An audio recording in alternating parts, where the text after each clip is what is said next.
Channel में नए हो तो चैनल को सब्सक्राइब कर दो, लौंडे फेंक के लाइक करो और दिल से धन्यवाद। डिब्बा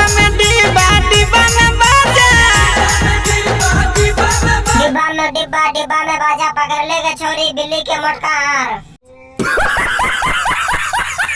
आगे तू बोल गए छोरी।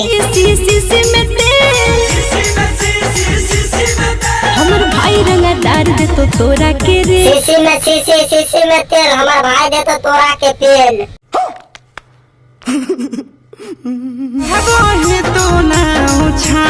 लेके बापा भाई बाप भाई के नाम ले लेते तो तोर नाम ले तो मारबो लोड़ा फेंक के पूरा सिर फट जेतो। तो फिर इतना जोर से काय को चिल्ला रहा है? स्टाइल है बाबू भैया राजू का। हट जोरे छोड़ा पीछा से हमारा रख दे तू आई। सार तोरा तो पहले कहलियो छोरी सतवतरी है, एकरा चक्कर में नहीं पड़।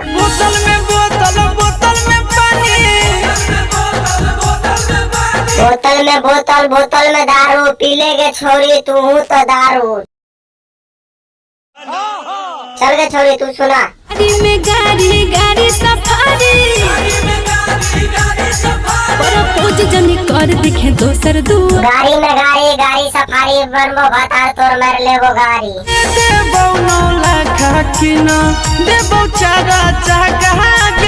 रोज मजा मारबी तू तो कतू 4 चक्का से नहीं तो कदी तू चक्का से तोरा साथे घूमता हो। तू बोल गए छोरी तू कदी कची फटाफट बोल।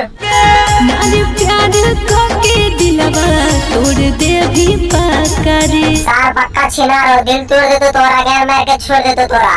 मार साले का खोपड़ी तोड़ साले का मेरा